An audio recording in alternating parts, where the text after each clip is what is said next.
Merci Seigneur parce que tu es là ce matin, tellement là. Et alors que nous rendions grâce pour tout ce que le Seigneur fait dans chaque cœur, dans chaque foyer, j'aimerais vous lire, alors que nous démarrons cette session numéro 3 de délivrance et guérison ce matin, avant d'intervenir dans un enseignement sur la délivrance, j'aimerais vous lire ce témoignage qui m'a été envoyé hier. Je ne veux pas dire qui l'a écrit, mais je veux juste lire ce que la personne nous dit.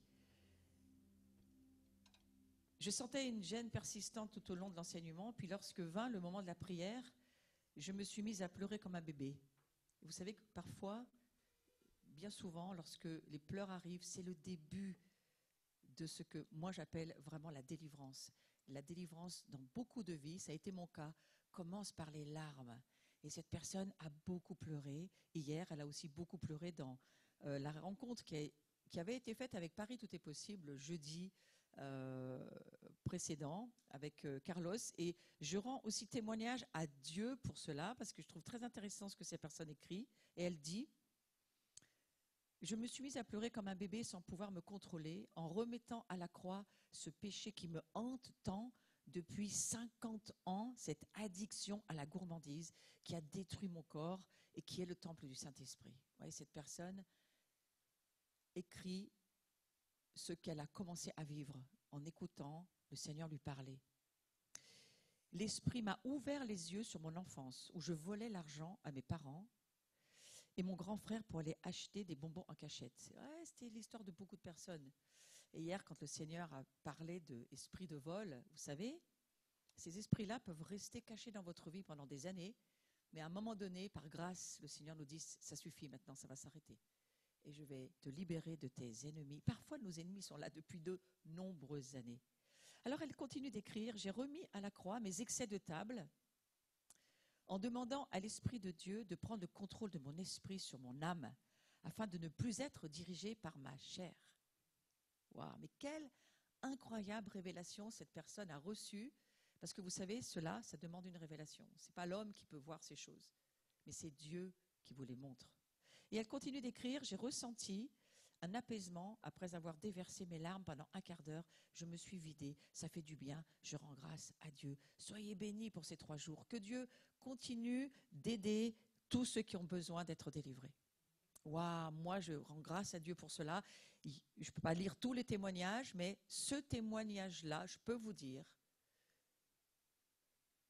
ô combien le Christ qui a traversé cette mort tellement douloureuse se réjouit aujourd'hui de voir que certaines personnes ont saisi la miséricorde, l'amour qu'il nous a donné sur la croix pour que nous puissions vivre ces incroyables libérations quand même.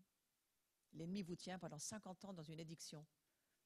Et un jour, le Seigneur vous permet de comprendre et de voir que cet ennemi-là, il faut le chasser. Et lorsque cet ennemi est chassé, ta vie change.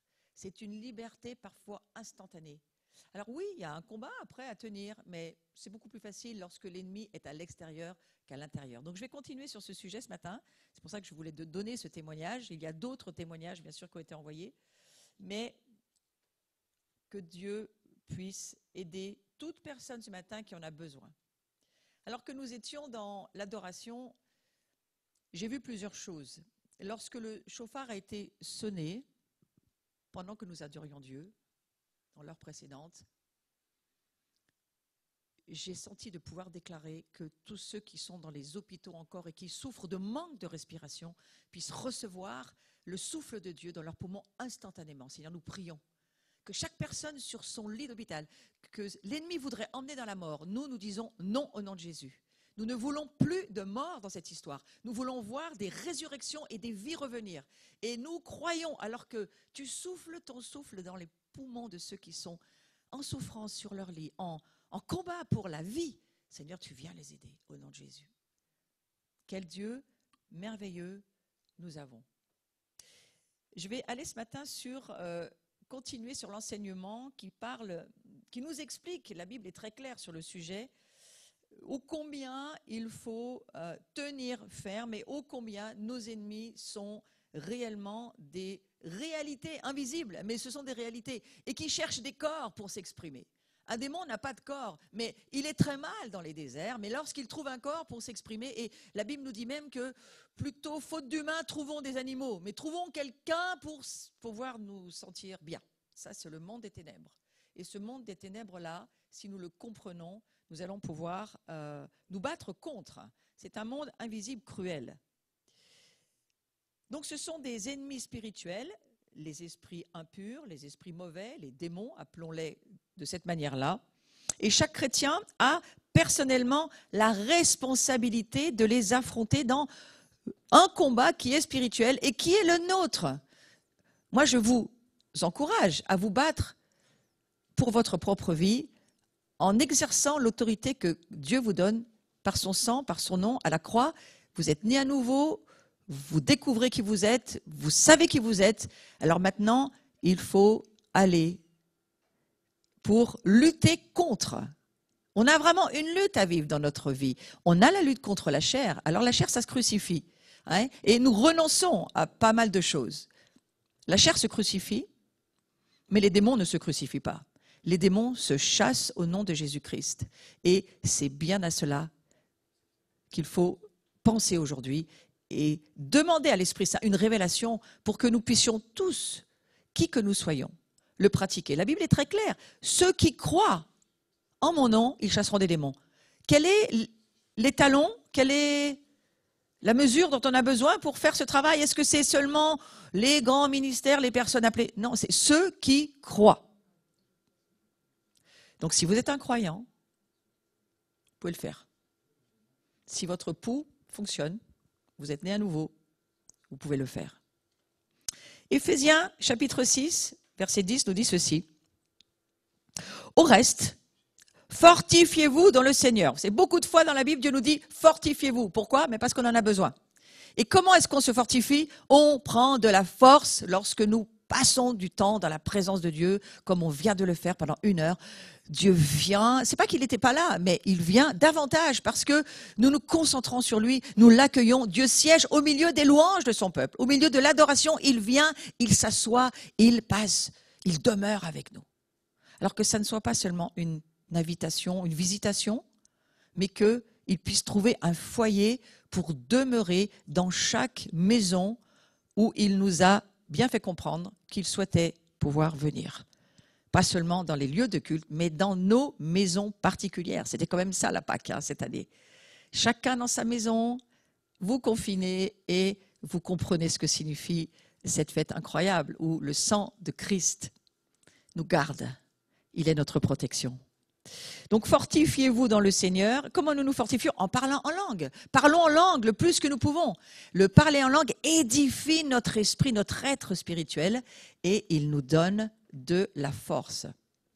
Et le verset continue en disant « Et par sa force souveraine, c'est Dieu qui est fort en nous, revêtez-vous de toutes les armes de Dieu, afin de pouvoir tenir ferme contre les manœuvres du diable. » J'en ai bien parlé hier, mais je voulais redonner ce verset pour nous souvenir. Le diable, il a ses manœuvres. Alors, il nous faut connaître la façon de fonctionner de l'ennemi. Comment est-ce qu'il fait par les accusations, les condamnations dans nos pensées? Comment il nous attaque de toutes parts jusqu'à ce que nous comprenions que nous avons une armure. Éphésiens 6 en parle très bien. Un casque pour nos pensées, une cuirasse pour nous rendre justes, pour protéger notre cœur. Nous avons des chaussures pour avancer, le zèle de l'évangile. Nous avons le bouclier de la foi pour nous protéger, mais aussi avec la parole de Dieu, condamner les paroles qui viennent de l'ennemi. Nous avons tout ce qu'il nous faut pour nous battre. Il faut juste s'en servir. Donc le diable a ses manœuvres, mais nous, qu'est-ce qu'on doit faire? On doit tenir ferme, s'accrocher. J'en ai parlé hier, il faut vraiment confronter ce monde. Alors le confinement, c'est très bien, parce que ça nous donne un temps pour apprendre, vivre avec Dieu, le faire venir dans notre maison, faire qu'il y reste, qu'il y demeure. Ça, c'est important. Mais ensuite, c'est quoi? Ah, il va falloir ressortir. Alors il y en a plein qui n'ont pas envie. Moi, je n'ai pas trop envie de ressortir parce que le déconfinement, c'est encore plus dangereux que le confinement. Oui, mais je vais te dire une chose, il va falloir que tu ressortes de nouveau et là, tu ne vas pas avoir le choix. Parce que quand tu auras trop faim, tu sortiras. Et ressortir, ça veut dire quoi? Affronter l'ennemi spirituel. Là, on pourrait faire une métaphore en disant, ce n'est pas une métaphore, c'est une réalité. Hein, le virus qui s'appelle Corona, c'est pas pour rien, cette couronne diabolique qui voudrait se mettre sur nous, on n'en veut pas. Et nous, on monte pour adorer le Christ et dire, lui seul est couronné. Ça, c'est une vraie confrontation spirituelle. Lorsqu'on chante ce chant, Jésus est couronné, je peux vous dire qu'il y a une confrontation de royaume. Et nous continuons à déclarer, cette année de la lettre paix hébraïque, c'est le mot Pessar, mais c'est le mot paix, c'est explosion, la bouche.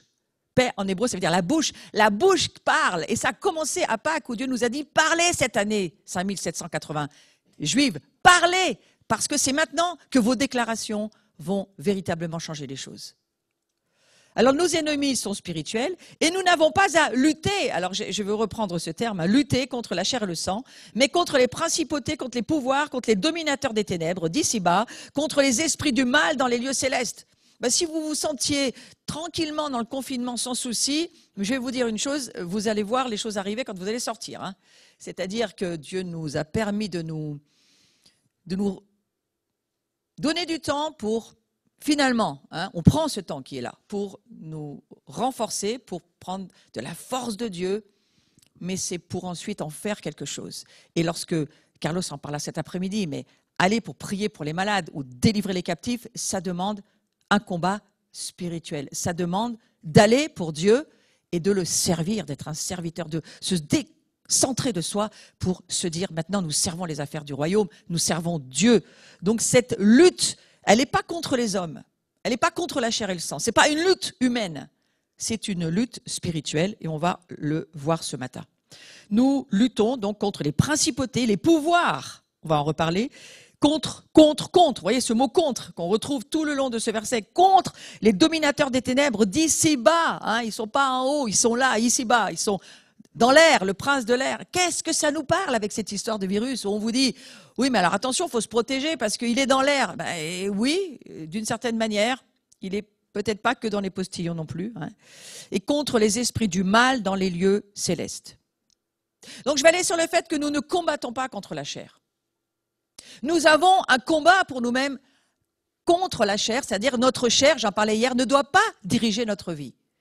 Mais au niveau spirituel, nous ne combattons pas contre la chair.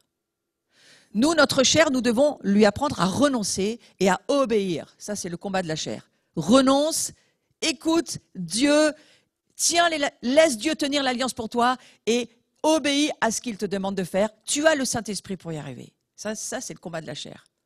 Ton âme se soumet au Saint-Esprit qui est en toi. Mais il y a un autre combat dont il est question ici, et il est question d'une lutte. Vous savez, la lutte, vous avez déjà regardé des combats de lutte à la télévision? C'est impressionnant, ils ne se lassent jamais des yeux, jamais. Ils se regardent dans les yeux face à face, et la lutte, elle est corps à corps. Et jusqu'à ce qu'il y en ait un qui cède, la lutte, elle n'arrêtera jamais. C'est un petit peu ça dont il est question là dans la parole de Dieu. On a une lutte contre un monde spirituel, et il faut le comprendre. Nous ne combattons pas selon la chair. Et 2 Corinthiens 10 nous dit ceci. Si nous marchons dans la chair, nous ne combattons pas selon la chair. Car les armes avec lesquelles nous combattons ne sont pas charnelles, mais elles sont puissantes devant Dieu pour renverser les forteresses. Alors, vous savez quoi, en français, on dirait, il y a un peu trop de répétition, tu devrais peut-être changer ta phrase. Un prof de français, il dirait peut-être ça. Mais Dieu, lui, il insiste. Il dit, nous ne combattons pas selon la chair, mais nous combattons d'une manière spirituelle.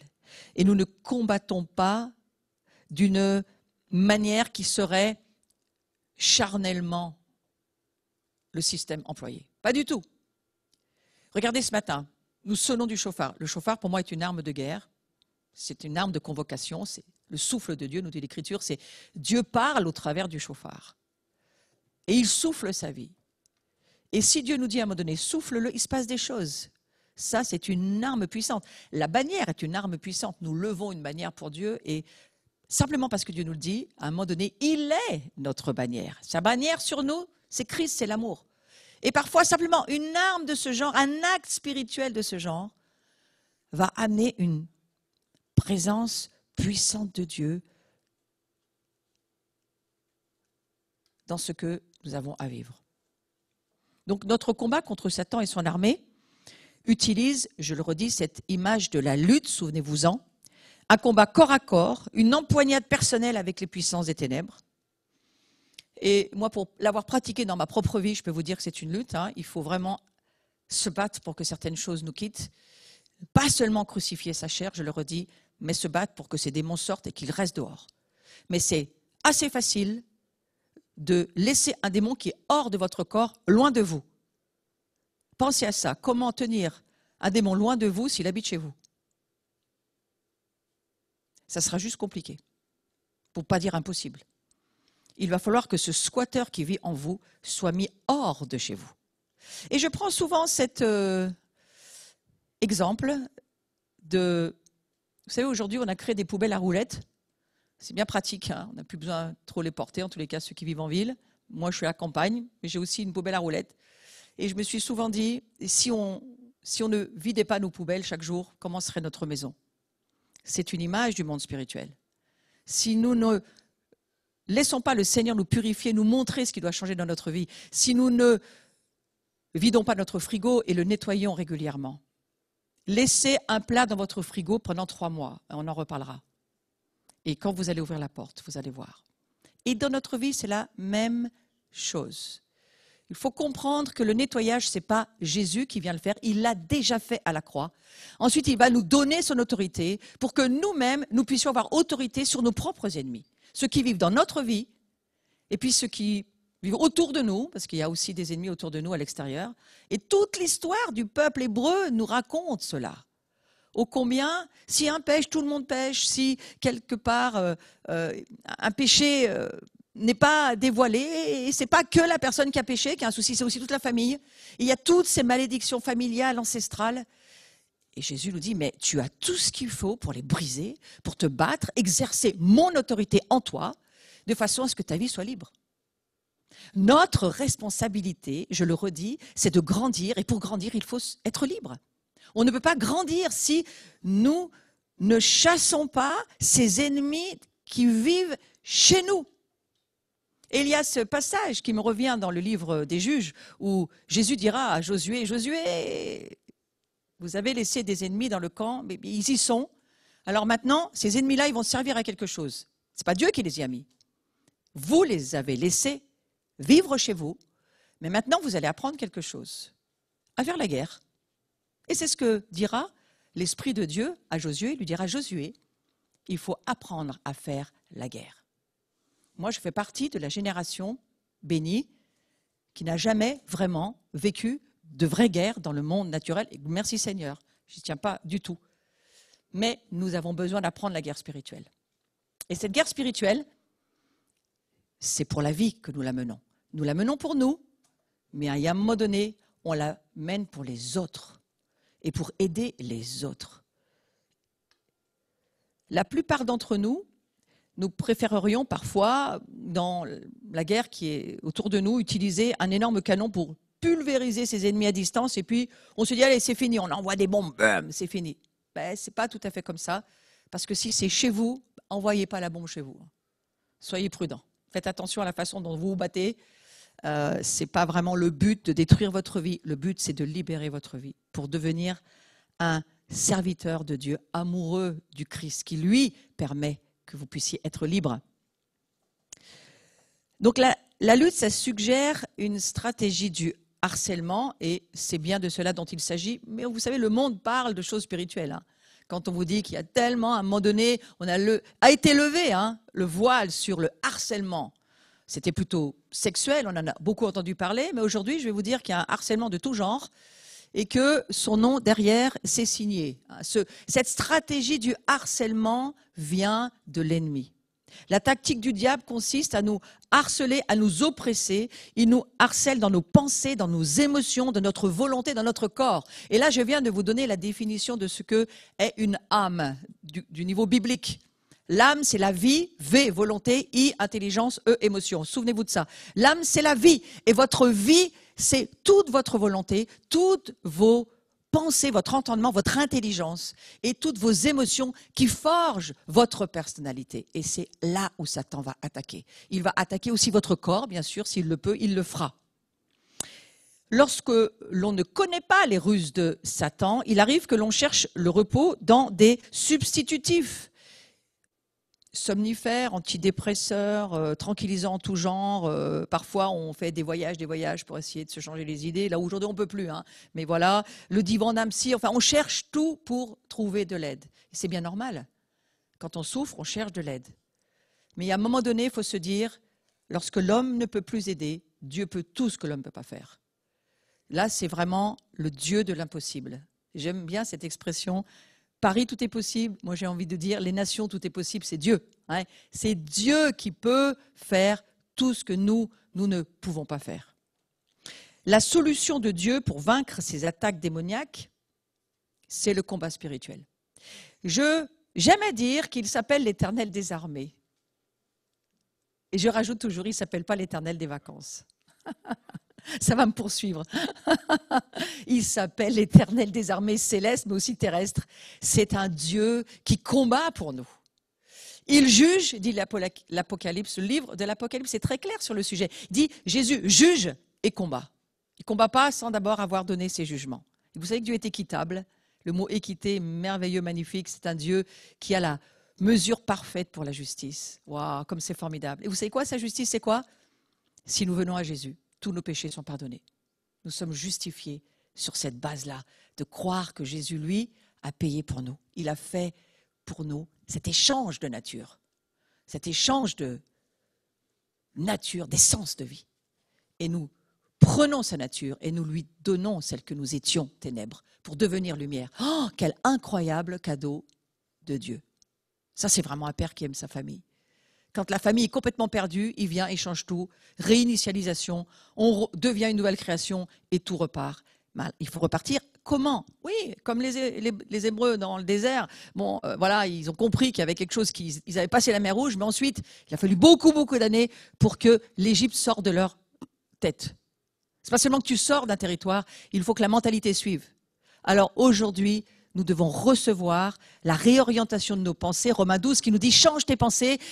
Jean-Baptiste est venu dire hein, il faut vraiment changer vos pensées, il faut vous repentir, changer votre façon de voir les choses, vos opinions. Vous n'êtes plus des esclaves, vous n'êtes plus sous la loi du péché, vous êtes sous la loi de l'esprit de la vie. Jésus vous donne sa vie. Maintenant, il faut s'aligner à ça. Et puis, il faudra encore s'aligner à beaucoup d'autres choses, mais ça, c'est le chemin de la maturité. Donc la Bible nous montre comment les chrétiens peuvent attaquer les démons et les vaincre d'une certaine manière. Jésus l'a déjà fait, quoi qu'il en soit. Mais le chrétien doit apprendre les règles d'un tel combat. Il lui faut abandonner les armes de la chair. Nous ne pouvons pas par la chair. Tu peux faire tous les efforts que tu veux pour t'améliorer. Si tu as un démon d'adultère en toi, parce que ton père ou ton grand-père ou toi a péché dans ce domaine, tu peux te flageller, tu peux te faire mal. Mais il y aura toujours en toi cet esprit qui ira te proposer autre chose que ce que tu as. Je peux vous en parler très clairement parce que cet esprit-là, je l'avais par ma famille. Et donc, je sais très bien ce que c'est qu'un esprit d'adultère. Et j'ai dû me battre contre et comprendre que ce n'était pas moi, mais il y a quelqu'un qui habitait chez moi qui ne devait pas être là. Et quand j'ai compris ça, franchement, ça m'a mis dans le repos. Hein. Je me suis dit, waouh, le corps du péché, là, ce corps, cette entité spirituelle, si elle sort de moi, je vais pouvoir vivre normalement. Et le Seigneur m'a dit, bien sûr, lis l'Écriture. Et c'est pour tous les domaines comme ça. Alors, quelle incroyable grâce, parce que pour moi, c'est une grâce, la délivrance, de voir le péché, c'est pas toi. C'est quelqu'un qui vit chez toi. Dans la nouvelle nature que nous sommes, nous devons refuser de laisser ce quelqu'un d'autre vivre chez toi, à part le Christ. Donc il faut aussi que le chrétien apprenne à connaître la panoplie, la façon d'utiliser la parole, le sang, le nom de Jésus, toutes les armes que Dieu nous propose. Et puis, vous savez, moi, j'ai fait des voyages un petit peu particuliers, parce que j'ai marché sur les routes d'ouest en est jusqu'en Chine pendant 10 années. Et parfois, Dieu m'a donné des stratégies que j'aurais jamais pensées. Tu vois, on va faire comme ça, un peu comme il le fait avec Josué. Allez, mets les chantres devant, fais-les adorer, puis tu vois, les murs vont s'écrouler. Il faut juste quand même croire Dieu. Hein. Là, ça demande quand même de croire Dieu. Mais je crois que dans les temps où nous entrons, il va vraiment falloir croire Dieu. Et il va nous donner des stratégies. Il dit à Israël, écoute ma voix, écoute-moi. Moi, je peux t'aider et te dire ce qu'il faut faire. Et mes pensées, mes idées, mes façons de faire ne sont pas ni tes idées, ni tes façons de faire. Et c'est en cela que Dieu essaye de nous parler pendant cette réinitialisation, ce temps de pause, ce temps, appelez ça comme vous voulez, de confinement. On déconfine, mais on est encore confiné quand même d'une certaine manière. Hein. On est en attente de savoir où ça va. Alors, dans cette réinitialisation, comprenons que Dieu essaye de nous dire des choses importantes. Alors, un verset qu'on va voir ensemble. Nous luttons contre des principautés. 4 choses importantes sur notre ennemi spirituel. Nous luttons contre des principautés. Alors, il y a peut-être plusieurs mots sur cette appellation. Moi, j'ai le mot arkas. En tous les cas, on l'utilise pour des groupes de magistrats ou des chefs. Hein. On comprend que ces esprits puissants ont été envoyés par Satan sur des villes, des nations, des églises, des communautés de gens. Ce sont des principautés, ce sont des princes. Et des problèmes persistent et empoisonnent des foyers, des structures, des églises. Et ça démontre à l'évidence que des agents secrets diaboliques ont pour mission d'y fomenter des troubles. Vous savez, il y a des troubles qui se passent parfois sur des groupes de personnes. Il faut juste aller demander à Dieu du discernement dans le monde spirituel. Et là, on se rend compte qu'il y a quelque chose qu'il va falloir que nous fassions. Donc, notre combat concerne pour beaucoup de personnes plus leur vie spirituelle et personnelle. Bien sûr, on va se battre pour nos vies, mais il faut savoir qu'il y a des combats aussi qui sont d'autres que nos propres vies. On se bat aussi contre des pouvoirs, exousia, autorité, nous dit l'Écriture, ce qui signifie bien que les démons envoyés sur divers territoires ont reçu une autorité pour accomplir les ordres qui leur ont été donnés par le diable. Ils reçoivent des ordres, tout comme nous. Vous savez, Satan ne fait que copier ce que Dieu fait. Il était le chérubin protecteur. Le diable, il s'appelait Lucifer, il vivait dans le 3e ciel avec Dieu. Il était le chef. On pense de la louange, la Bible dit, mais aussi il gouvernait la présence de Dieu. Et il marchait au milieu des pierres précieuses. Il connaît beaucoup de choses du royaume de Dieu. Donc il est le spécialiste de la contrefaire. Il contrefait tout, très bien. Il copie tout très bien. Il faut être spécialiste pour savoir si un billet de banque il est vrai ou il est faux. Hein. Et là, on doit comprendre quand même qu'il y a quelque chose que Dieu essaye de nous faire voir. J'entends des gens me dire, le diable, il a perdu sa puissance. Certainement pas. Il a perdu son autorité. Jésus a repris les clés d'autorité. Il nous donne les clés d'autorité et sa puissance à lui. Mais il n'a jamais dit, Jésus, que le diable avait perdu sa puissance. Au contraire, si vous lisez l'Écriture, vous lisez qu'il nous le dit que les royaumes de ce monde, et il a encore de la puissance sur ces royaumes, bien entendu.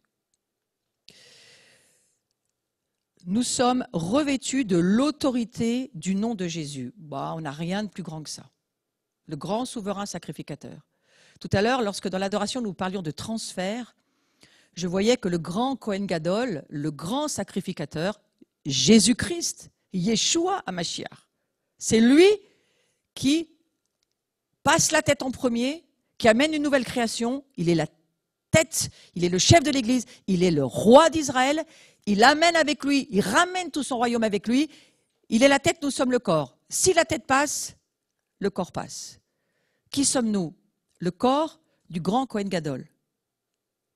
J'espère vous amener une vision de qui vous êtes.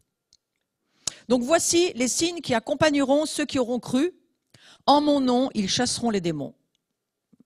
On ne discute plus sur le sujet. Ce verset, il est clair, l'autorité du croyant est bien plus grande que celle des démons. Les démons ont non seulement une autorité, mais je le redis, un pouvoir. Et en Luc 10, chapitre 10, nous lisons ceci. Voici, je vous ai donné, j'en ai parlé hier, le vous c'est nous, je vous ai donné le pouvoir de marcher sur les serpents, les scorpions, sur toute la faiblesse. Qu'est-ce qu'il y a écrit?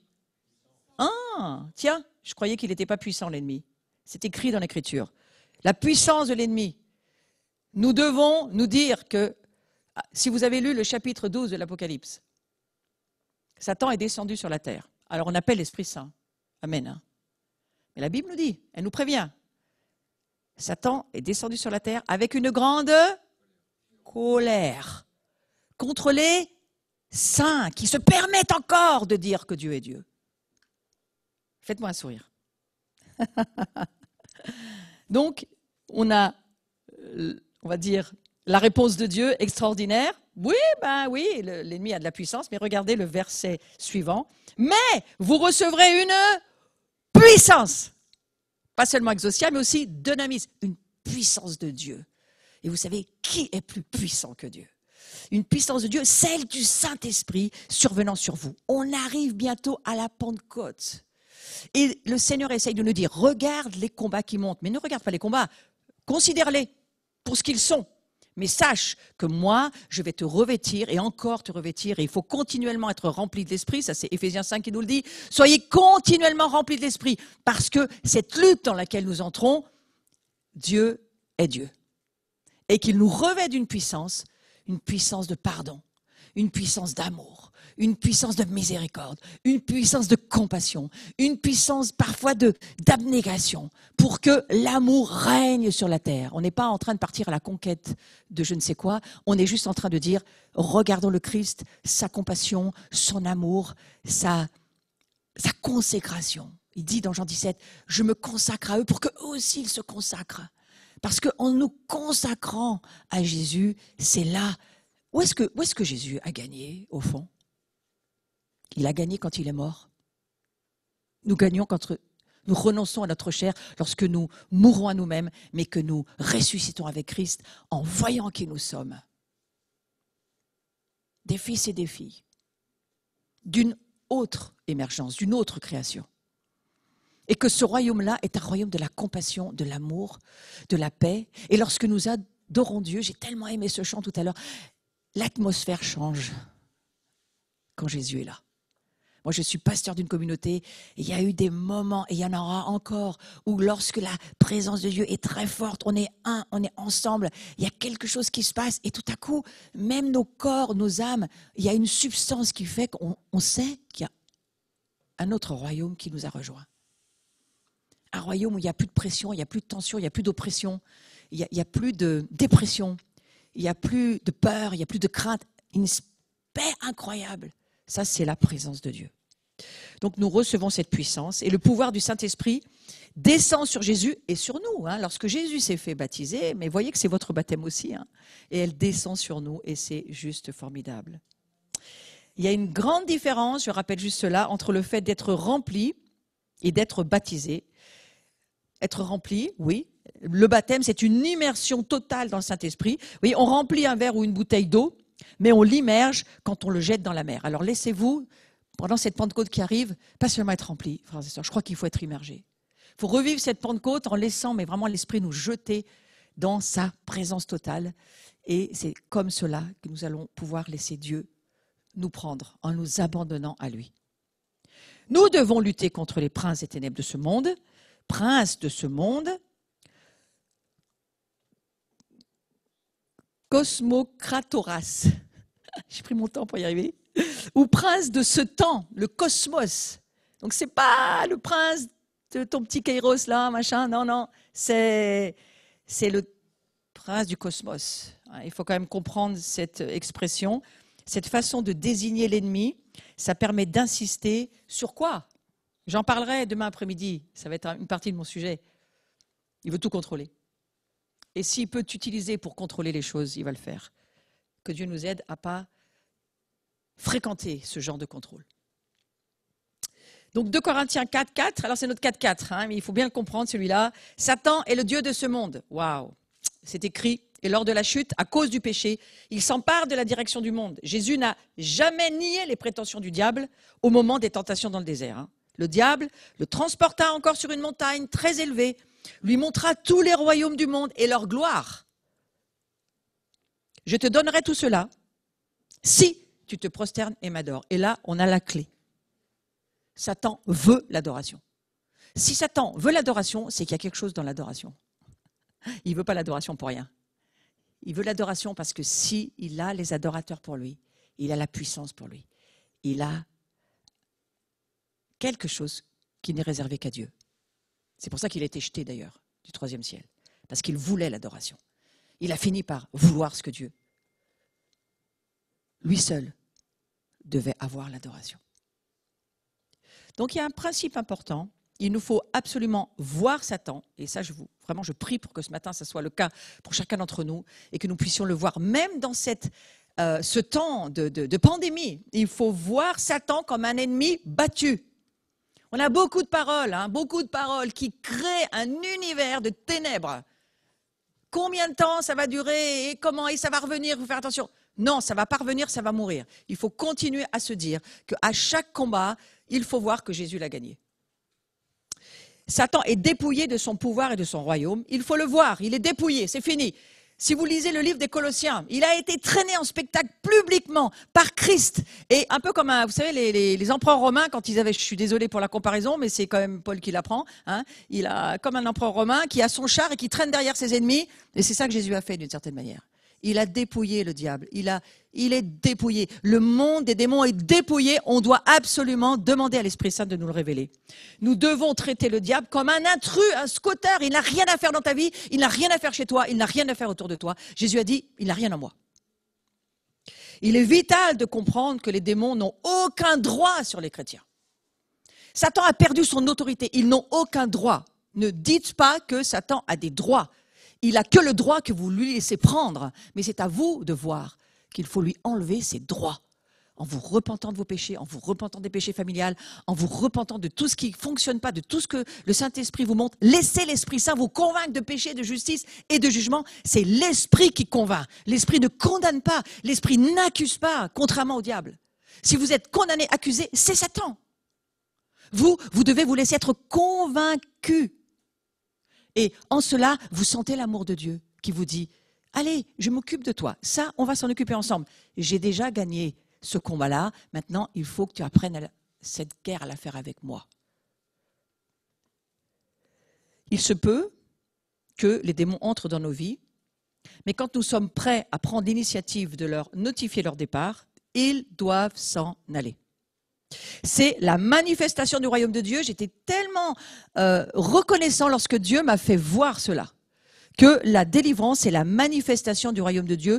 La capacité de Jésus à chasser les démons est expliquée en Luc 11, au verset 20. Mais si c'est par le doigt de Dieu que je chasse les démons, regardez bien qu'est-ce qui est arrivé. Le royaume de Dieu est donc venu vers vous. La manifestation du royaume de Dieu, c'est lorsque les démons sont chassés. Lorsque tu vois des démons partir, tu peux te dire, le royaume de Dieu est là. Waouh! Vous comprenez pourquoi l'Église, pendant tant d'années, a refusé, parce que Satan a travaillé à ça, à ce que l'Église refuse cette idée, surtout dans la société rationnelle où nous sommes. Mais non, le monde invisible, ça n'existe pas. Vous savez, du temps de Jésus, on ne discutait pas sur le sujet. Et lorsque la femme, tous les exemples bibliques nous montrent les parents qui avaient des enfants en difficulté ou un ami en difficulté, ils savaient quand c'était un démon. Et ben, il y a un démon qui est là, franchement, il tourmente, quoi. Aujourd'hui, il faudrait peut-être des études bibliques en longueur pour expliquer que les démons existent. Mais la Bible est très claire. Satan est désarmé. Un principe aussi à poser ce matin. Luc, chapitre 11. Lorsqu'un homme fort et bien armé garde sa maison, ce qu'il possède est en sûreté. Là, de quoi on parle?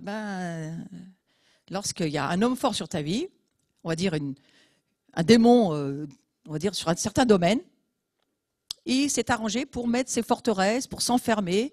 On combat des forteresses pensées. Pourquoi? Parce que les démons se mettent dans des forteresses intérieures, des emprises, on appelle ça. Et une habitude qui devient trop longue finit par parfois, bien souvent, devenir une emprise. Et ces emprises-là, pas beaucoup de médecine pour s'en occuper, mais la croix de Jésus suffira.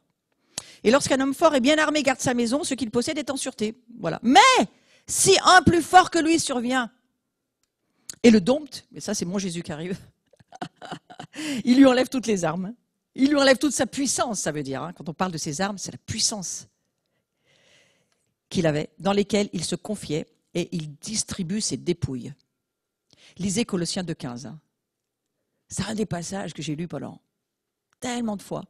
Et je me suis imaginé voir le monde des démons traîner derrière le char de Christ. Et je me disais, mais quelle aventure extraordinaire. Donc Jésus déclare que l'armure de l'homme fort lui a été arrachée. On en a parlé hier. L'onction de Dieu est une onction pour arracher, détruire, ruiner les œuvres du diable. pas les hommes, les œuvres du diable. Et à partir de là, on peut dans une vie ensuite planter, édifier et avancer. L'expression « toute son armure » vient du grec, juste pour nous aider un tout petit peu à comprendre. Hein. Toute son armure, toutes ses armes lui sont enlevées. Ben, en grec, ça veut dire panoplia, hein, c'est-à-dire toute sa panoplie. Voilà, toute sa panoplie. Parce que, quoi? Ben, il a une panoplie, l'ennemi. Et Éphésiens 6, on l'a lu tout à l'heure, nous en parle très bien. Il faut tenir ferme contre toutes ces manœuvres avec toutes ces panoplies. Satan cherche toujours à gouverner le monde. Ça, il n'a pas fini avec ça. C'est obsessionnel. Il cherche à gouverner le monde. L'Église doit se dresser contre lui, alors même que la puissance et l'autorité lui ont été données. Pendant des années, j'ai entendu des gens que je côtoyais dans le monde chrétien me dire « Non, mais c'est nous, on n'a pas à se battre, c'est juste, nous, on attend le retour de Jésus. » Alors, c'est vrai que ça, finalement, ça ne nous fait pas faire grand-chose. Si on attend le retour de Jésus, on peut attendre ça très longtemps. Pendant que tout le monde est en train d'être pris et tenu par Satan, nous, on regarde et on laisse couler le navire. Alors moi, je vous propose de sortir avec une chaloupe et d'aller chercher tous ceux qui sont en train de mourir. Ça ne vous rappelle pas quelque chose? Le Titanic. Et ce film est tellement prophétique. Alors moi, j'ai décidé d'être dans une chaloupe. Hein. Je ne reste pas sur le bateau qui coule, mais vous pourriez bien faire la même chose. Donc il y a une part importante du corps de Christ qui est en train aujourd'hui de mieux comprendre et de prendre conscience de l'ennemi, en même temps qu'elle réalise sa force spirituelle et les armes qui sont à sa disposition pour, alors, confronter l'ennemi. Moi, je crois que le monde de Dieu, c'est un monde de l'amour, c'est un monde de la compassion, c'est un monde qui doit descendre dans les profondeurs du pardon. La puissance, elle nous est donnée beaucoup pour ça. Et que si on regarde la vie de Jésus, il s'appelle l'Éternel des armées quand il revient, c'est vrai. Mais sur terre, il nous a montré un exemple. Il n'a pas pris une armée pour gagner les batailles. Il est allé dans le cœur de chaque homme, de chaque femme, rencontrer son besoin et lui dire « Moi, je peux être ta solution. Moi, je peux t'aider. » Et à la manifestation du royaume autour de lui, on entendait dire « Ah, mais les sourds, ils voient. » Non, les sourds, ils entendent, les aveugles, ils voient. Les paralysés, ils marchent. Ceux qui n'avaient plus d'espérance, ils en retrouvent. Ils trouvent un chemin pour vivre. Et c'est cela, je crois, que la moisson qui arrive aura besoin d'entendre. Il y a un chemin. Il y a une vraie liberté. Cette puissance-là, c'est une puissance de la compassion. Le gouvernement de Dieu, c'est un gouvernement de la compassion. Et ce qui a gagné la guerre que Satan nous faisait avec Jésus, c'est que Jésus, il n'a pas décidé de se battre, de rien dire, il a juste dit « Je sais qui je suis, je sais pourquoi je meurs, je sais pourquoi je vais ressusciter, et il y en a beaucoup derrière moi qui vont me suivre. » Donc ça commence par là. Ça commence par avoir une vie remplie. C'est pour ça que nous avons cet appel de Dieu. Adore-moi, vis dans ma présence. Laisse-moi être chez toi qui je suis pour que tu deviennes qui je suis. Et il n'y a vraiment que l'adoration pour ça. Et la substance du royaume qui vit en nous, l'Esprit Saint qui sait toutes choses, qui glorifie Jésus, qui nous donne tous les moyens pour savoir comment on va avoir nous-mêmes une stratégie pour gagner les personnes qui vont être autour de nous. Et je crois que c'est cette Église-là qui est en train d'émerger. Une connaissance de l'ennemi, mais à la fois une révélation de qui est vraiment Jésus-Christ, que le Seigneur va nous accorder. Donc nous combattons les esprits méchants dans les lieux célestes, c'est toujours bien sûr dans l'Écriture. Le mot méchant, ça suggère quelque chose qui est très blessant, qui est destructeur, hein, les condamnations, les accusations, et nous devons beaucoup nous repentir parce que nous-mêmes, l'Église, nous y avons beaucoup participé, à condamner nos frères, à les accuser, à les juger. On a été participants de toutes ces choses, mais on n'a vraiment plus envie de le faire et que Dieu nous aide. Hein. Mais ces esprits impurs qui vivent dans les corps qui les accueillent, vous savez, quand un enfant a été maltraité toute sa vie par son père, sa mère, jusqu'à ce qu'on lui parle de Jésus pour pardonner et puis pour être libéré, eh bien, il y aura des esprits méchants qui vivront chez lui. Et on ne peut pas lui reprocher, on peut juste l'aider. il se peut que certains démons apparaissent comme des anges de lumière et que par cette tromperie, ils attirent beaucoup d'ignorants dans leur filet de mort. Mais Jésus dévoila leur but dévastateur par ces mots quand il a dit, et ça c'est vraiment un verset qui nous aide à comprendre, le voleur ne vient que pour, c'est quand même limité, hein, que pour dérober, égorger et détruire. Il n'a pas dit autre chose, hein, c'est les paroles rouges dans la Bible. Hein. Dérober, égorger, détruire. Donc ces 4 expressions sont principauté, pouvoir, puissance. On voit qu'il y a dans cette organisation démoniaque une hiérarchie, c'est organisé, il y a toute une façon de fonctionner. Ce n'est pas mon sujet ce matin parce que je vais aller plus sur la délivrance personnelle, mais sachez que le diable n'est pas désorganisé et il sait quand même plus ou moins ce qu'il fait. Alors on va aller sur l'idée, alors je voudrais lire d'abord ceci, parce que j'ai bien aimé cette parole de Billy Graham, alors je voudrais vous l'offrir ce matin. Et vous lire ce qu'il a écrit, Billy Graham, qui n'est plus de ce monde, mais qui, moi, c'est grâce à lui que j'ai rencontré Jésus. Alors, c'est un de mes pères à qui je dois dire merci aujourd'hui. Nous qui sommes engagés dans l'évangélisation, nous sommes parfaitement conscients d'avoir à combattre des puissances surnaturelles. Un peu plus loin, pour chacun d'entre nous, il est parfaitement clair que les gens peuvent être démonisés, harcelés par des démons et même contrôlés par eux. De plus en plus de chrétiens seront obligés d'apprendre à utiliser la puissance de Dieu pour arracher les gens aux griffes du diable. Billy Graham.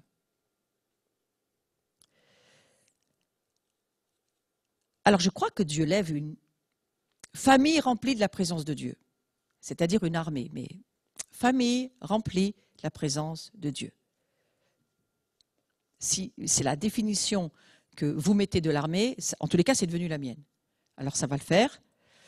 Et cette famille de Dieu, avec cette conscience du besoin de relation entre le Père, le Fils, l'Esprit, les frères, les sœurs, tous ensemble, cette famille, elle va avoir la puissance pour aller de l'avant, pour arracher toute une moisson des griffes du diable. Alors préparons-nous. Et ça commence bien sûr par nous. Un chrétien peut-il avoir des démons? Le Nouveau Testament ne fait pas de distinction entre les chrétiens et les incroyants concernant le fait d'avoir des démons. Pas de distinction. Le ministère de délivrance, c'est alors ce service, ministère, appelez-le comme vous voulez, mais c'est un service de valeur.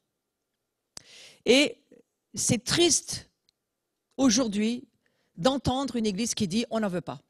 Je vous le redis. Nous devons unir et non pas diviser. Et Jésus a dit, celui qui n'est pas avec moi, dans tout ce que je fais, il est contre moi. Donc attention à cela. Avoir des démons et être possédé par des démons, c'est 2 choses totalement différentes. Je ne veux pas m'étendre parce qu'il y a eu tellement de débats là-dessus. Je veux juste vous dire là où moi j'en suis arrivée. La possession, ça parle de propriété. Un chrétien appartient à Christ. Point. Donc vous avez la réponse. Et le terme daïmonizomai, qui signifie agir sous le contrôle des démons, ça, oui. Nous avons des zones d'ombre, des territoires occupés, des parties de nous-mêmes qui sont sous contrôle de l'ennemi. Mais nous n'appartenons absolument pas à l'ennemi. Ne parlons pas de possession lorsque nous parlons à des chrétiens. Luc, chapitre 8, nous dit ceci, lorsque Jésus fut descendu à terre, il vint, alors il était sur la barque sur le lac de Galilée, il vint au-devant de lui un homme de la ville qui était possédé de plusieurs démons. Depuis longtemps, il ne portait point de vêtements et avait sa demeure non dans une maison, mais dans les sépulcres. Il n'y a pas besoin de beaucoup de discernement des esprits pour comprendre quand même qui c'est ce monsieur, quoi. Voilà, il habite dans les cimetières, dans les tombeaux. Ayant vu Jésus, il poussa un cri et se jeta à ses pieds et il dit d'une voix forte, « Qu'y a-t-il entre moi et toi ?» Vous voyez, il se met d'abord, il n'est pas tout à fait poli. « Qu'y a-t-il entre moi et toi ? Jésus, fils du Dieu très haut, je t'en supplie, ne me tourmente pas. Ne me tourmente pas. » Je trouve ça quand même incroyable, quand on sait qu'il en avait une légion, hein, on dit que c'est 6000 dans l'armée romaine. Est-ce que ça l'a empêché d'aller vers Jésus? Non. Pas du tout. Ceux qui étaient affligés de cette façon exprimaient la pensée, les sentiments dus ou des démons qui habitaient en eux. Mais c'est affligeant d'avoir autant de présence dans une personne humaine. Un chrétien peut être influencé ou contrôlé par des démons qui demeurent en lui. Mais ceux-ci ne peuvent pas posséder le chrétien. Voyez ? Et cet homme, en tous les cas, bien qu'étant possédé, c'est-à-dire habité, influencé par tellement d'esprits, ça ne l'empêche pas d'aller se jeter aux pieds de Jésus. Je pense que Jésus savait où il allait, mais ce Gadarénien, quand il est allé vers Jésus, ce n'est pas toute cette légion de démons qui l'a empêché de se jeter aux pieds du Christ. Donc vous voyez des territoires occupés, les démons chez un chrétien sont des intrus. Et ça, j'aimerais vraiment que tout le monde l'entende bien. Des intrus, des squatteurs, ils n'ont aucun droit légaux d'être là. Aucun droit. C'est pourquoi ils peuvent être expulsés dans l'autorité du nom de Jésus, qui lui, il a racheté les croyants par son sang pour que nous ne fassions plus partie, mais plus que ça, pour que nous ne soyons plus ténèbres. La Bible dit nous étions ténèbres, un verbe d'état. Ah, je sais que ce message-là ne plaît pas à tout le monde. Mais la Bible ne plaît pas à tout le monde. La Bible, elle nous dit, c'est la Bible qui juge ta vie, c'est pas toi qui juges la Bible. Hein. Et la Bible, elle te dit, tu étais ténèbres avant de rencontrer Jésus. Donc nous devrions avoir beaucoup de compassion pour ceux qui sont verbe d'état, ceux qui sont encore ténèbres. Nous devrions avoir beaucoup de compassion jusqu'à ce qu'ils soient transportés dans le royaume de la lumière pour être lumière. Mais comme Satan n'aime pas perdre, lorsque nous sommes transportés pour devenir lumière, il va tout faire pour nous empêcher de le croire. Donc tout le combat des pensées se situe là. Et une fois qu'il va tout faire pour nous empêcher de le croire, qu'est-ce qui va se passer ? Une fois qu'il ne peut plus nous empêcher de le croire. Il ne peut plus parce que, voilà, on a grandi. Alors il va essayer de nous faire tomber, nous faire pécher, nous accuser, nous condamner. Il nous fait pécher, puis après il dit que c'est nous. Mais c'est lui qui nous a fait pécher. Il faut comprendre ces choses, hein.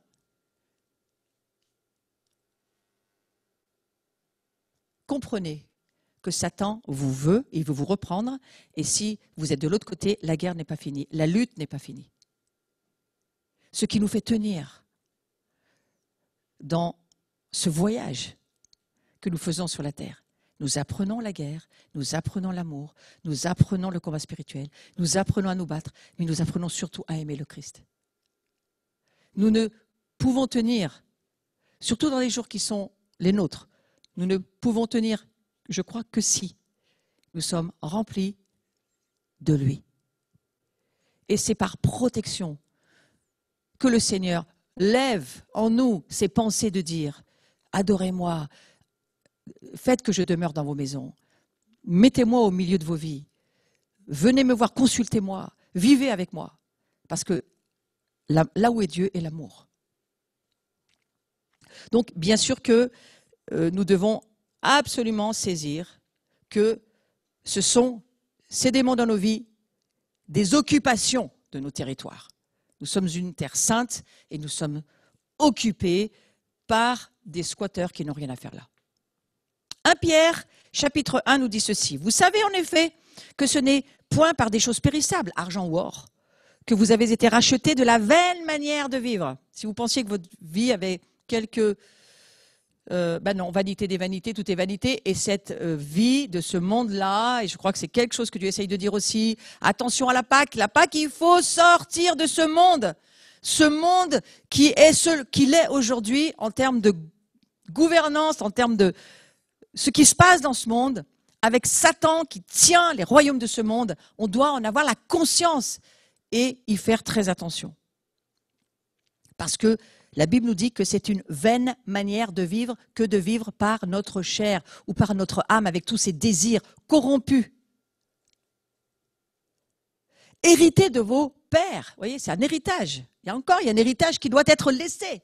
Cet héritage-là, nous ne devons plus y participer. Tant de gens qui cherchent leur généalogie, je viens d'où, mes parents, mes grands-parents. Mais c'est un héritage, il faut laisser. Notre héritage à nous, il n'est pas sur cette terre. Il est au ciel. Mais regardez ce que nous dit ce verset. On a été rachetés de la vaine manière de vivre, héritée de nos pères, par le sang précieux de Christ comme d'un agneau sans défaut et sans tache. Ça veut dire que cet héritage-là, moi j'entends ça comme ça, on a un héritage de la sainteté. C'est pas toi qui vas le faire. C'est en laissant Christ vivre en toi, en demeurant avec Christ, en le laissant vivre dans ta demeure, dans son foyer. Dieu cherche des foyers pour vivre. Hein. Et si Dieu y vit, la sainteté est là. Il faut que lui grandisse. Et si lui grandit, alors on va diminuer. Mais ne vous faites pas diminuer par vous-même, ça ne fonctionne pas. Laissez simplement Christ grandir en vous. Accueillez-le, adorez-le, remerciez-le, louez-le. Action de grâce. Allons avec lui, faisons ce qu'il nous dit, écoutons sa voix, vivons en communauté chrétienne, en église, ensemble, en écoutant la voix du Seigneur, en le laissant être lui la présence, la priorité. Et à partir de là, ah oui, à partir de là, la sainteté, elle est là. Qui dit sainteté dit délivrance. Hein. La Bible considère les démons comme des souillures. Donc si nous chassons ces souillures de nos vies, nous aidons aussi, bien sûr, à la sainteté. Notre corps est le temple du Saint-Esprit. Et comme le temple de Jérusalem, il est composé de 3 parties, cour extérieure, ensuite ce qu'on appelle le parvis, ensuite le lieu saint et le lieu très saint. C'est comme ça qu'était fait le temple. Nos vies, c'est un petit peu la même chose. Je n'ai pas le temps d'y aller, mais la présence de Dieu se trouvait dans ce temps-là uniquement dans le lieu très saint. Sauf qu'aujourd'hui, frères et sœurs, incroyable ce qui est arrivé. Jésus descend aux enfers, va chercher les clés, remonte au ciel, présente son sang, le Père dit ça va très bien. Maintenant, qu'est-ce qu'on fait?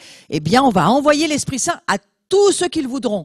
Et au moment où Christ meurt sur la croix, le voile se déchire. Ça veut dire que l'Esprit Saint qui était enfermé dans cet endroit du lieu très saint, il est envoyé sur toute la terre. Et aujourd'hui, on souffle du chauffard, on parle, on dit la Pentecôte arrive, c'est pour tous ceux qui en veulent de cet Esprit Saint.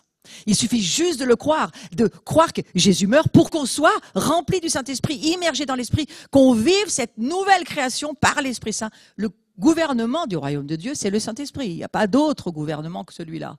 Et pour nous, c'est de savoir l'accueillir et de savoir être sensible à ce que il va nous rappeler ce que le Père et le Fils font là-haut et on va faire comme Jésus, on va faire la même chose sur la terre. Quelle vie incroyable! Quelle vie incroyable! Le Saint-Esprit désire que nous soumettions tous les domaines de notre temple à son contrôle. C'est pour ça que Jésus a chassé les voleurs dans le temple. Il y a ce livre de Frank Hammond qui a été un de mes livres de chevet pendant des années. En anglais, ça dit « Pigs in the parlor ». C'est compliqué. On n'a pas voulu en français, ça faisait trop, pas assez bien. Non, mais la traduction, c'est « Les cochons dans ton salon ». Est-ce que tu accepterais, alors surtout pour des juifs, c'est encore pire, est-ce que tu accepterais des cochons dans ton salon et puis tu vas te dire que tu vis ta vie avec ces animaux impurs chez toi? Mais non, non, Jésus dit non. Ma maison est une maison de prière, de sainteté, et chassons-les.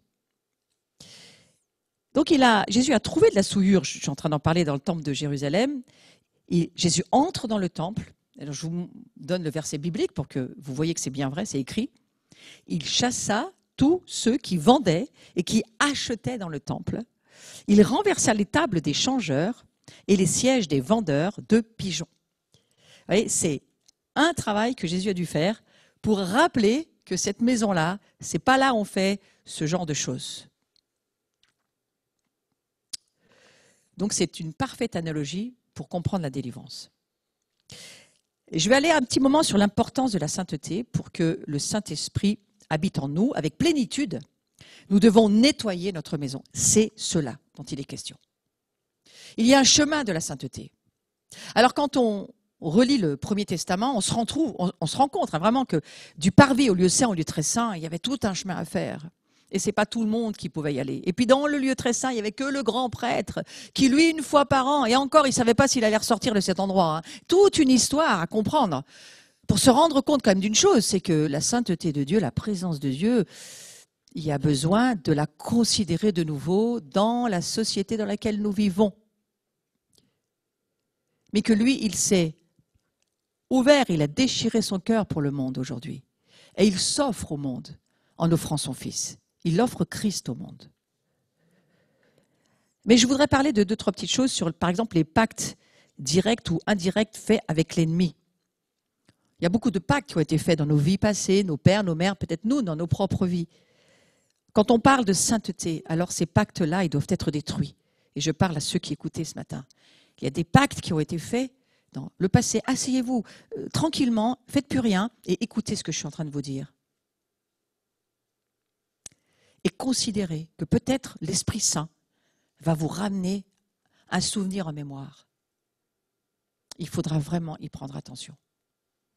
Il y a des pactes, des malédictions générationnelles qui demandent, elles aussi, à être confessées et brisées. Et ce matin, l'Esprit Saint va ramener à notre mémoire. Parce que ce qu'il souhaite, c'est que nous nettoyions notre temple. Et Jésus l'a fait pour le temple de son Père, mais il vous donne l'autorité, le pouvoir de le faire pour votre propre maison. Donc écoutez ce que l'Esprit vous dit ce matin. Nous devons demander au Saint-Esprit de nous révéler les portes d'entrée des droits de l'ennemi. Les droits que l'ennemi a pris dans notre passé et dans notre présent peut-être. Moi, j'ai passé plus de 20 années, je continue à écouter.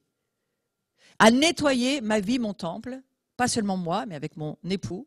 Nous l'avons fait à deux et nous continuons, lorsque nous voyons quelque chose à le faire, et nous cherchons pour notre propre communauté à voir et à entendre qu'est-ce que l'ennemi pourrait bien encore prendre comme droit. Alors, ça nous permet de voir ce qu'il faut abandonner, laisser ou briser. Donc Christ, lui, il nous a franchis pour cette liberté-là. Ces fameuses malédictions dont il est question dans le livre des Deutéronome 28, moi je ne vais pas toutes les lire, mais ces malédictions-là, il faut saisir qu'elles sont écrites et il faut quand même aller les lire. Tout le chapitre 28 de Deutéronome traite ces sujets de bénédiction et de malédiction. Et il y a une personne qui m'a écrit spécifiquement depuis hier. Et je peux te dire, je vais répondre à cette personne, sur ta vie, il y a une malédiction. Il y a une malédiction ancestrale, familiale, d'occultisme, d'avoir été consulter les médiums, d'avoir été consulter les voyants, et que jusqu'à ce que quelqu'un finisse par dire « j'y renonce, j'en veux plus, c'est terminé, on va sortir de ça », l'ennemi restera là. Tu peux confesser tous les péchés que tu veux, jusqu'à ce que tu le chasses de ta lignée, de ta famille, et que toi-même tu les laisses sortir de ta vie, tu ne seras pas libre. Donc j'ai répondu à ta question, et tu sais que c'est toi. Et sachez que c'est à nous de le faire. Jésus a dit sur la croix, tout est accompli aujourd'hui. Qui a la puissance, le pouvoir, le devoir, la responsabilité de chasser, de détruire les malédictions ancestrales, de se repentir, de demander pardon et de s'en défaire? C'est nous. Il nous a donné cette autorité-là. Donc là, il y a une différence, je vais aller un petit moment là-dessus, il y a une différence entre la chair et les démons. Éphésiens chapitre 2 nous dit ceci, pour vous, vous étiez morts par vos fautes et par vos péchés dans lesquels vous marchiez autrefois, selon le cours de ce monde, selon le prince de la puissance de l'air. Cet esprit qui agit maintenant dans les fils de la rébellion. Il y a un esprit de rébellion sur toute personne qui ne s'est jamais repenti ni demandé pardon à Jésus pour ses péchés. Une fois que vous l'avez fait, vos péchés sont pardonnés. Mais je peux vous dire, alors pour certaines personnes, il n'y a peut-être pas ce souci-là, mais pour d'autres, il y est toujours. Cet esprit de rébellion universel, il est universel, cet esprit de rébellion. Tous les hommes ont péché, tous les hommes sont pécheurs, et tous les hommes ont besoin de rencontrer Jésus pour devenir des saints. Et alors, cet esprit de rébellion, chassez-le au nom de Jésus. Donc la chair, c'est la nature d'Adam, une nature déchue, corrompue, ce qu'on appelle le vieil homme. La nature charnelle qui vient de notre héritage, avec tout ce que porte cet héritage déchu. Et pour cela, c'est à nous de faire ce travail et de nous en défaire. Lorsque nous venons à la nouvelle naissance, notre esprit est régénéré. Mais toute notre histoire d'héritage, nos péchés passés, présents, doivent être amenés à la croix et traités par le sang et l'amour du Christ qui prend ces péchés sur lui. Mais encore faut-il les confesser, y renoncer et prier sur les domaines qui nous tiennent encore. Il y a des domaines complètement libérés, simplement parce que nous avons prié et les choses sont faites. Il y a des domaines qui ne sont pas libérés parce qu'il y a des choses qu'il faut encore voir. Il y a peut-être des malédictions qui sont encore là, à l'arrière. Pourquoi on vit encore ces choses? Parce qu'on apprend à faire la guerre. Ce n'est pas toujours d'ordre démoniaque. Je ne suis pas en train de vous dire qu'il y a des démons partout, mais il y en a. Et Jésus a écrit qu'il fallait s'en occuper.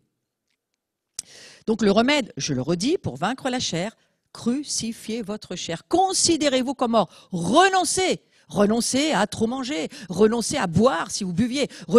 Et vous allez y arriver, vous voyez que vous avez la victoire, tout va bien.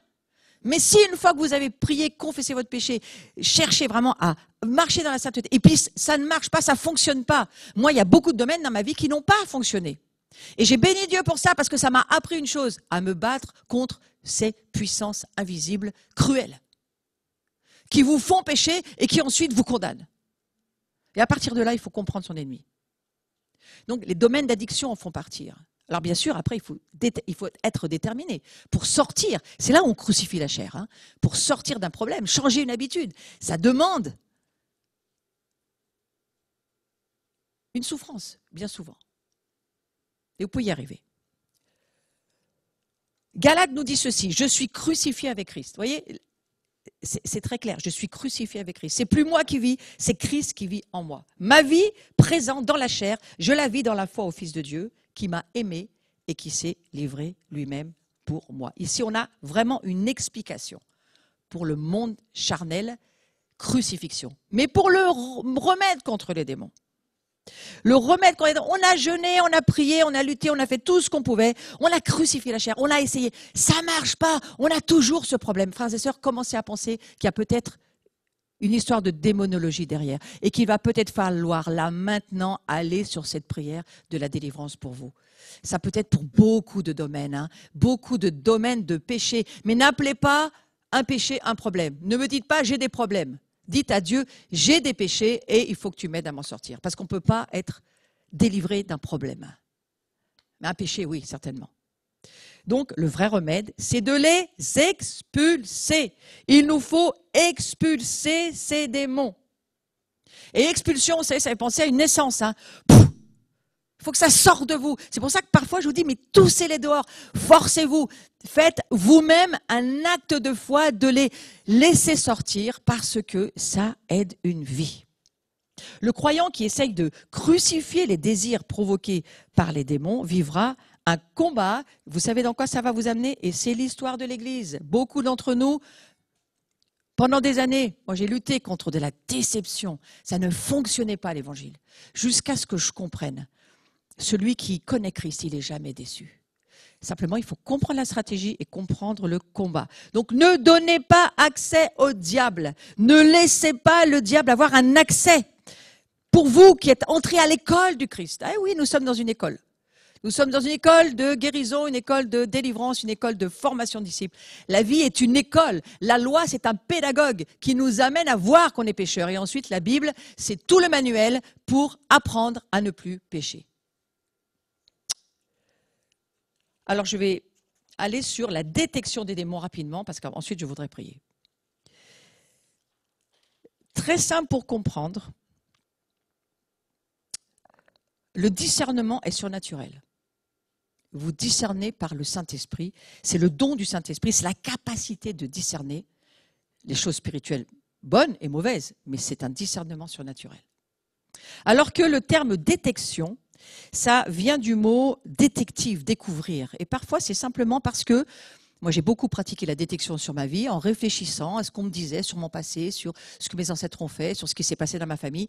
J'ai fini par trouver, comme Sherlock Holmes, j'ai fini par trouver les failles qu'il y avait dans ma famille. Comment Satan entre dans un corps? Très vite, et je vais donner ces portes-là et nous allons prier dessus. Il entre dans un corps par les malédictions héritées, j'ai commencé à en parler. Moi, l'Éternel, ton Dieu, je suis un Dieu jaloux. C'est une jalousie qui n'est pas un démon, celle-ci, c'est une jalousie sainte. C'est un père qui aime sa famille et qui est jaloux comme un époux pour son épouse, pour le Christ.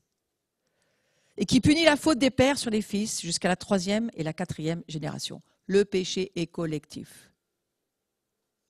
Alors on va lire certaines choses. On va lire comment peuvent entrer certains démons dans une vie, c'est important de le savoir. Ça peut être l'idolâtrie, la sorcellerie, l'inceste, des pratiques occultes, avec une volonté de puissance, de pouvoir. Et parfois, on peut le retrouver dans l'Église, ça aussi. Des gens qui, c'est plus fort qu'eux, il faut qu'ils contrôlent tout, qu'ils aient volonté de pouvoir, de puissance. Ils peuvent être chrétiens, mais ils peuvent avoir des zones en eux pas libérées, sur tous les domaines, que ce soit le domaine prophétique, le domaine apostolique. Il est temps de nettoyer le temple de Dieu.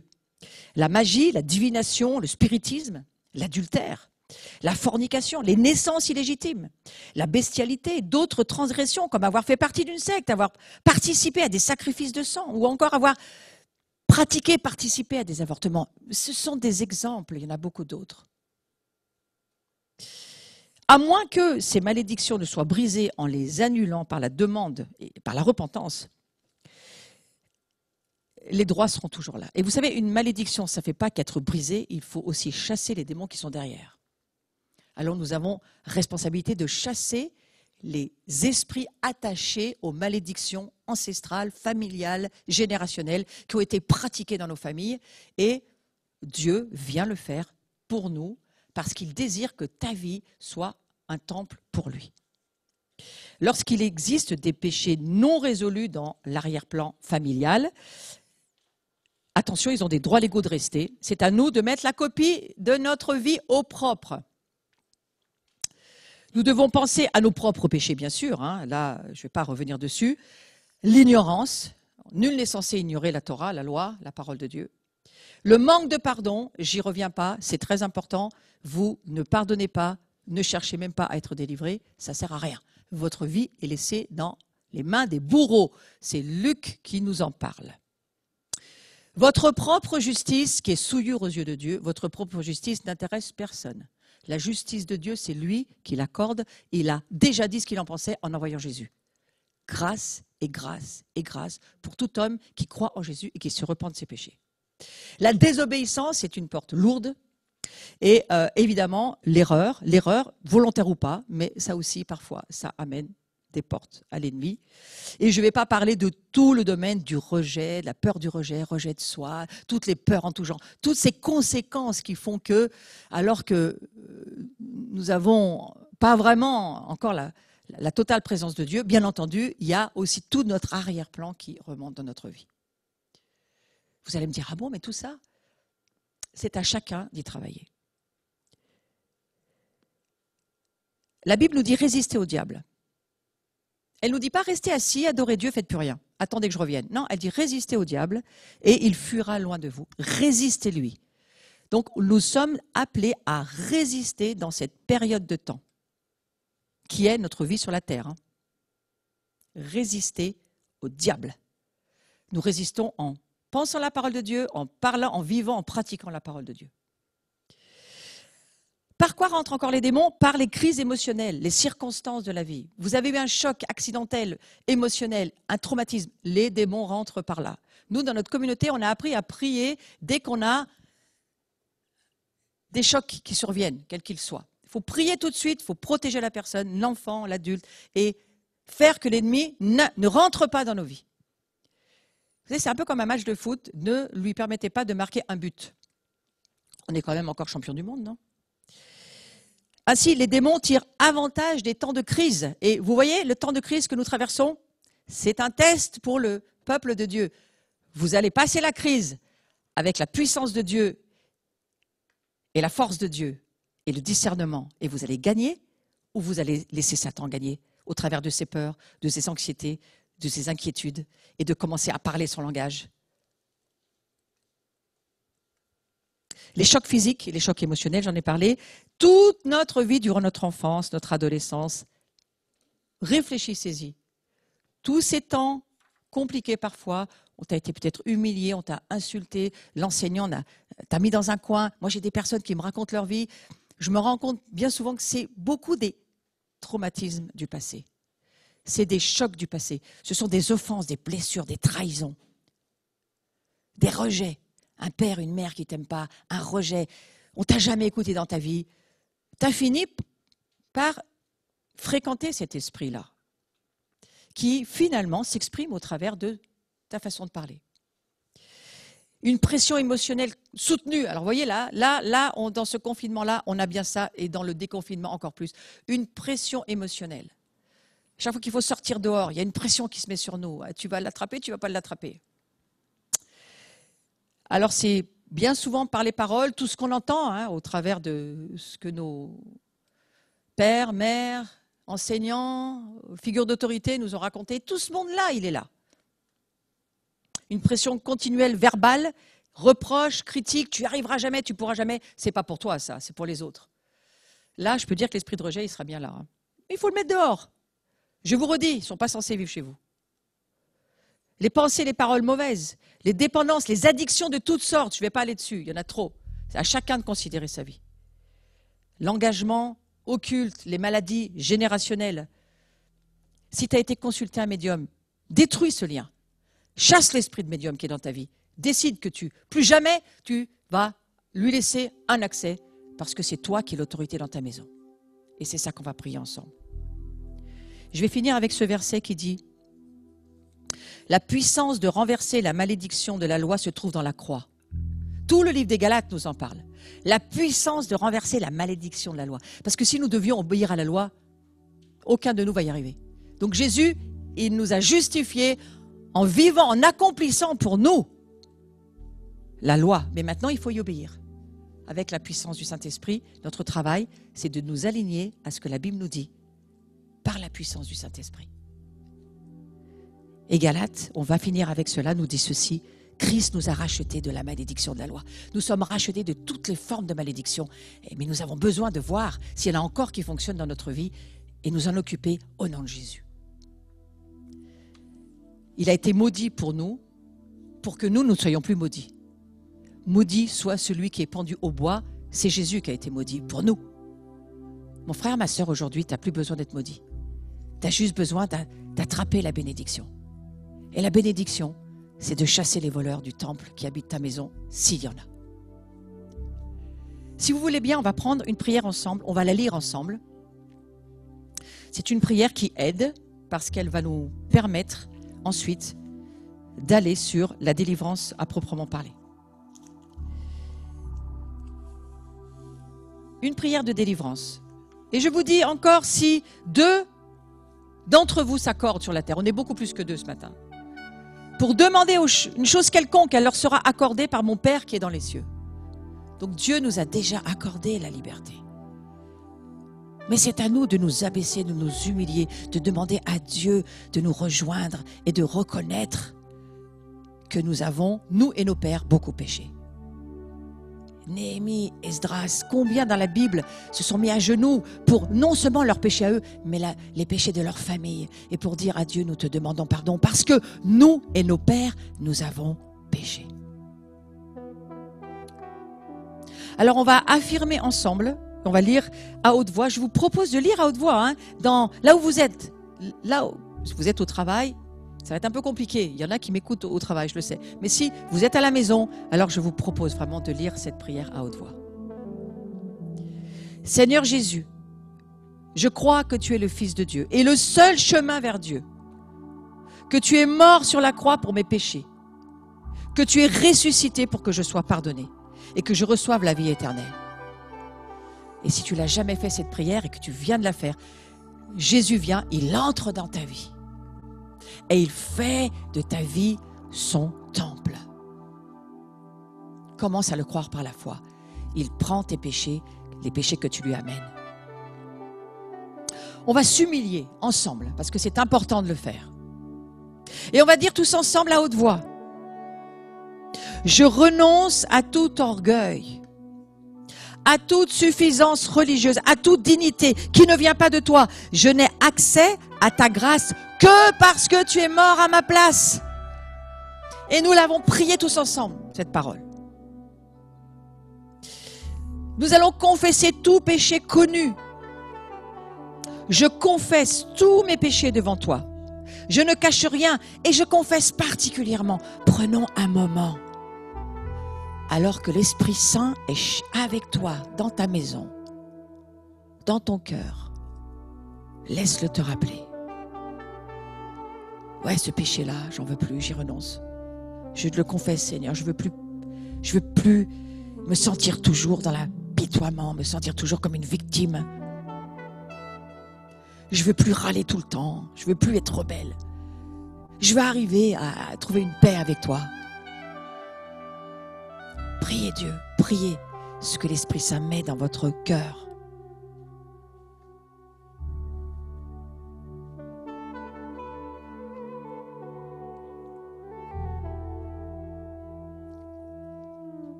J'arrive pas à aimer.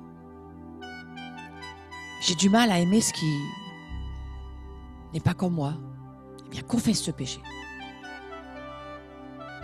J'arrive pas à aimer les Juifs. Confesse ce péché. Il y a certainement des malédictions ancestrales, familiales, d'antisémitisme. Mais tu sais quoi? Le Seigneur va te délivrer.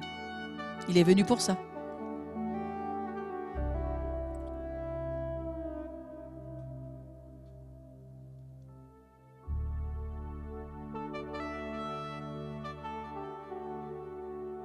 J'arrive pas à enlever cette distraction de ma vie. C'est un rapport avec Internet. Je suis dans la porno, j'arrive pas à en sortir. Confesse-le. Il n'y a pas d'accusation, il n'y a pas de condamnation. Il y a juste, confesse ton péché. Donne-le à Jésus.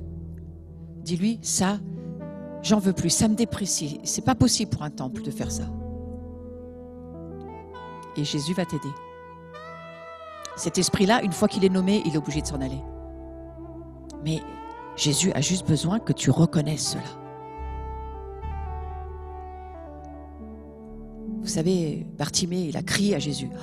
« Aie pitié, fils de David, aie pitié !» Le gars, il était aveugle et Jésus savait très bien. Et il lui dit, mais qu'est-ce que tu veux? Vous croyez qu'il ne savait pas, Jésus? Il lui a dit, je veux voir. Demande la vue au Seigneur. Demande la vue ce matin. La vue sur ta condition humaine. Mais demande la vue sur qui tu es en Jésus-Christ. Et à partir de là, il va t'aider à ne plus pécher. Et la délivrance aide à y arriver.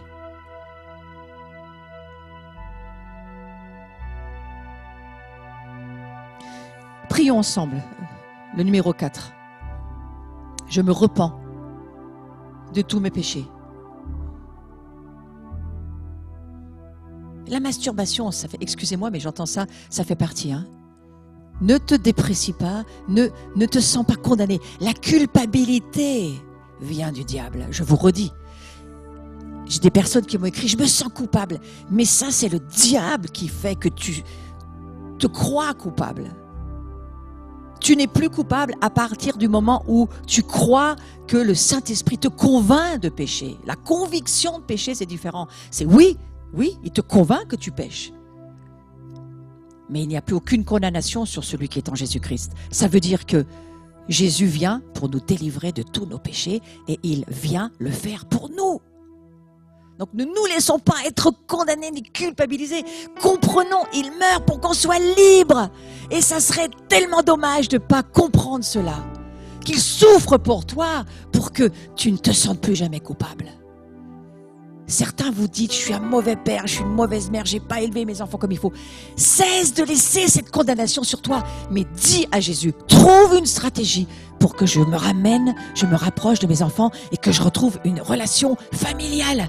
Et je vois que pour plusieurs familles, ça va être possible, ça va se faire, parce que tu vas plus aborder les choses de la même manière, tu vas plus les voir comme étant condamnés. Mais la conviction de péché donne une puissance au Saint-Esprit pour t'amener les stratégies de Dieu.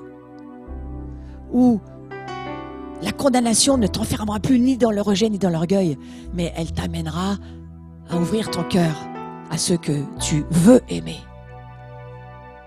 Ça, c'est une parole de connaissance pour plusieurs. L'esprit d'Élie est envoyé pour amener les familles, la réconciliation familiale. C'est maintenant. C'est maintenant pour toi. Et pour ça, il faut laisser partir les démons de condamnation, d'accusation, de culpabilité. Tous ces démons-là vont partir tout à l'heure. Mais continuons la prière. Pardonnons. Pardonnez à tous ceux qui vous ont offensé, quelle que soit l'offense. Pardonnez, c'est pas trop tard. Alors prions le numéro 5. Par une décision de ma volonté, je pardonne librement à tous ceux qui m'ont fait du mal ou du tort. Et vous savez, il y a beaucoup de gens qui nous font du mal ou du tort. Mais décider, c'est un style de vie. Pardonnez, pardonnez, pardonnez. Prenez la décision à la croix avec Jésus. La puissance, le Saint-Esprit viendra faire le travail. J'abandonne toute amertume. Abandonnez toute amertume. Abandonnez tout ressentiment. Abandonnez toute haine. Pardonnez à vos enfants, à vos parents, à vos pères, même s'ils sont décédés, s'ils vous ont fait du mal. Pardonnez-leur, parce que ça va ramener à l'esprit d'Élie la puissance pour réconcilier les familles. Et comme ça, notre pays ne sera pas détruit.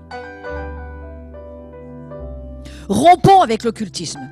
Alors on va lire cette prière ensemble. Avec foi, à haute voix. Je romps tout contact que j'ai pu avoir avec l'occultisme ou avec toute fausse religion.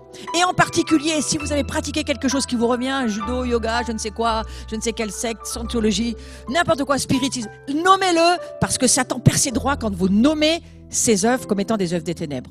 Vous savez, le Seigneur, il le sait, tout ce que vous avez fait. Mais le diable doit vous entendre. Ça, Satan, c'est fini aujourd'hui, c'est fini. J'enlève ma signature, c'est fini, j'ai plus de contrat, j'ai plus de pacte, et même ce que j'ai fait dans le passé n'a plus de droit sur ma vie. C'est vous qui êtes le patron de la maison avec le Saint-Esprit. Dites-lui à Satan, c'est fini, les médiums, c'est fini, même si on y est allé dans le passé, c'est terminé aujourd'hui. La ligne de sang du Christ, je suis libéré grâce à Jésus. Mais parler, c'est l'année de la bouche, il faut parler au monde invisible, ténébreux, et lui dire, non, c'est fini pour moi. Je n'adhère plus. Je m'engage à me débarrasser de tout objet associé à l'occultisme ou à tout objet associé aux fausses religions. Si tu as été franc-maçon, beaucoup de choses il faut te défaire. Défais-toi de cela.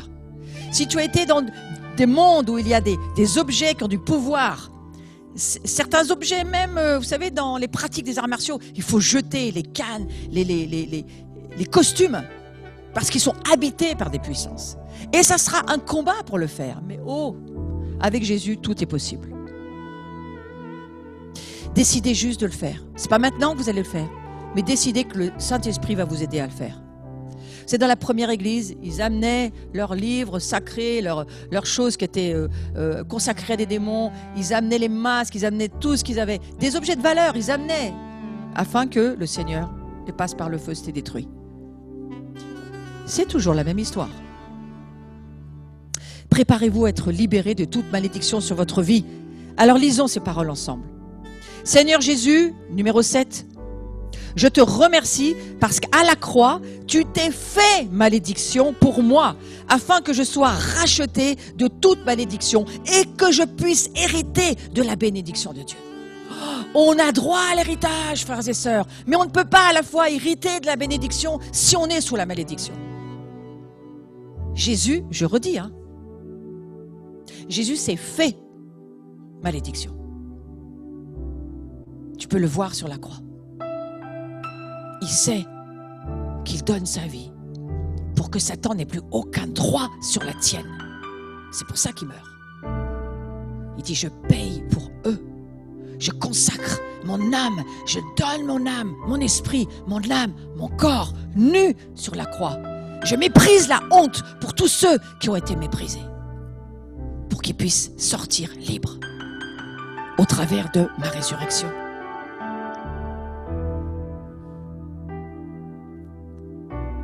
Esprit Saint, descend sur ceux qui sont dans l'oppression. Parfois comme cette femme depuis 50 ans, de nu courbé. Mais toi, Jésus, en une seconde, par la puissance de la croix, tu viens les libérer. Et au nom de Jésus, tout est possible.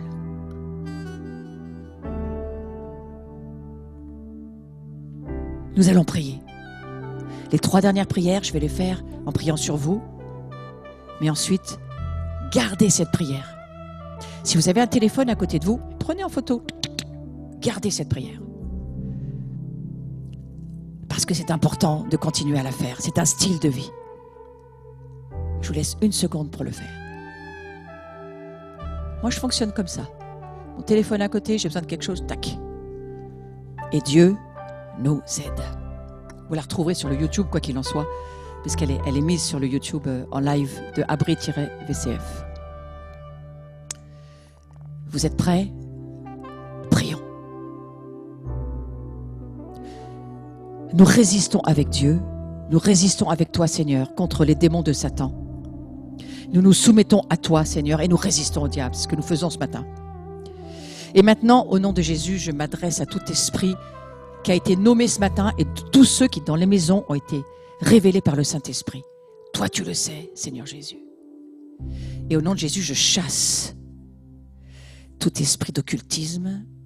Je brise les malédictions ancestrales, familiales, d'occultisme sur ta vie, toi qui regardes le Christ et sa croix aujourd'hui.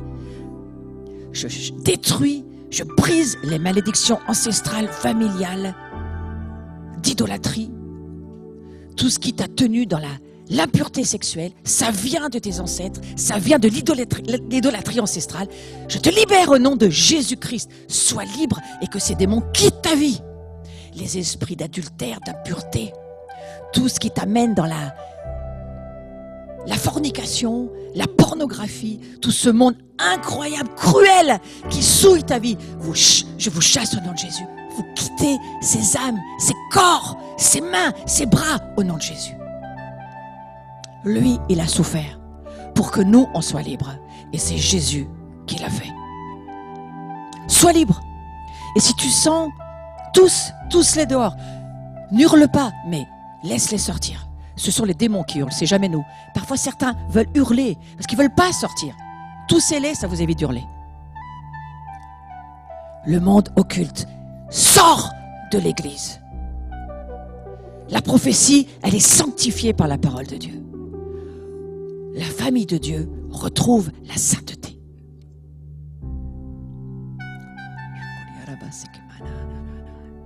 Seigneur, je prie pour que tout esprit de non-pardon, d'amertume, de ressentiment, tout ce qui a amené les accès dans nos vies à des démons de ce genre, quitte les âmes, les corps, au nom de Jésus.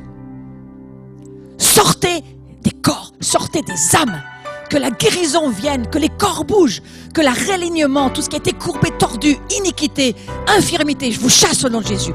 Que la guérison vienne sur le corps de Christ et que l'alignement des os se refasse, que la chair repousse et qu'il y ait l'Esprit de Dieu qui souffle. Oui, mon frère, ma soeur, prends de l'air, prends de la respiration, bouge tout ce qui était bloqué, tordu, tout ce qui était asservi, tout ce qui était tenu par Satan. Lâche au nom de Jésus. Les chaînes tombent et sont brisées et les démons fuient de ton âme, de ton corps et parfois même de ton esprit.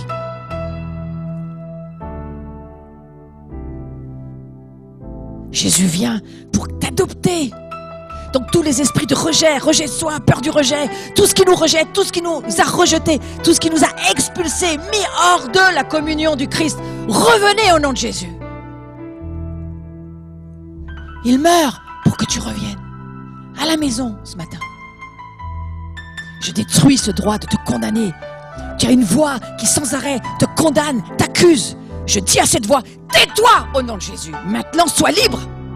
Et condamnation, accusation, sors de la pensée des personnes qui sont tourmentées par toi. Ces esprits cruels qui mettent les gens dans la dépression, qui les asservissent, qui mettent leur tête à terre. Ils ne peuvent plus relever leur cou. Moi, je prie, Seigneur, que l'Église relève la tête. Au nom de Jésus. Relève ta tête. Relève-toi. Brille de la lumière du Christ ce matin. Parce que le Seigneur est venu, il vient et il touche ta vie. Et il a pleuré pour toi, il a gémi pour toi, il a crié pour ta liberté. Et que la France sort de cette rébellion, sort de cet esprit de la révolution qui amène un esprit d'humanisme et de rationalisme. Et que ce matin, nous puissions traverser le ciel, parce que le ciel s'est ouvert au-dessus de nous grâce à Jésus. Et que nous puissions recevoir la vie surnaturelle de Dieu. Une Pentecôte pour notre nation, une Pentecôte pour ta vie, une Pentecôte pour toi qui le soupires depuis tant d'années. Jésus entend nos cris. Il entend nos cris. Et il vient. Et tu vois, tu n'aurais jamais peut-être pu te payer le billet, mais il vient chez toi. Il vient chez toi. Il vient dans ton cœur. Il vient dans ta vie. Parce qu'il a payé pour toi. Il a souffert pour toi. Il a crié à son Père. Soyez libres de la tyrannie du péché. Soyez libres de la condamnation du diable. Soyez libres de la religion qui vous opprime. Soyez libres. Christ est la vie et la foi pour son peuple. Et je me réjouis tellement de pouvoir te dire, sois libre. Que sa paix, que son amour tendre, que son affection te touche ce matin. Comme il a dit à son fils, qu'il avait mis toute son affection en lui. Son unique, son fils chéri, celui qui courait sur la planète dans la Genèse, avec lui, qui jouait avec lui, qui dansait avec lui. C'est ce que nous dit l'Écriture. Il donne ce qu'il a de plus cher pour retrouver sa famille. Ce matin, tu fais partie de sa famille. Tu fais partie de sa famille. Ne te laisse plus jamais être condamné. Ne te laisse plus jamais te sentir coupable. Laisse-toi juste être convaincu de péché. Et te dire, Jésus va m'aider. Amen. Merci à chacun d'avoir suivi cette matinée. Et je vous donne rendez-vous tout à l'heure parce que maintenant, ça va être l'heure d'aller manger, bien sûr, et il ne faut pas oublier que c'est important. Mais à la fin de cette prière, vous aviez loué et remercié Dieu et dites-lui vraiment tout votre amour.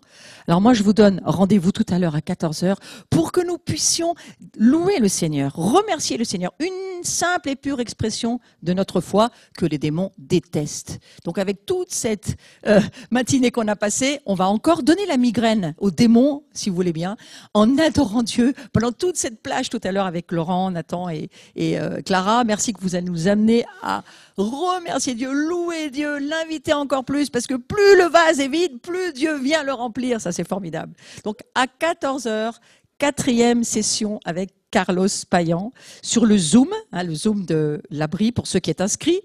Pour la chaîne YouTube Abri-VCF en live, tout à l'heure à 14h, c'est pour vous, vous êtes attendus.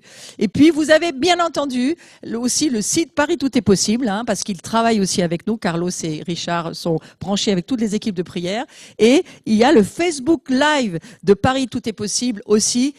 Allez dessus, c'est ouvert pour vous et vous êtes attendus et accueillis aussi par toute l'équipe de Paris Tout est possible. On est tellement contents de se dire que pour la France, tout est possible. Je vous donne rendez-vous à tout à l'heure. Vous regardez sur vos écrans, vous avez tout ce qu'il vous faut. Si vous avez besoin, vous cherchez des CD, des enseignements, vous cherchez, même vous nous cherchez, alors vous pouvez nous trouver sur abri-vcf.com. Et vous savez, en serrant notre pouce et notre index, nous faisons comme ça et nous nous disons, les Coréens, ça veut dire « je t'aime tellement ». À tout à l'heure.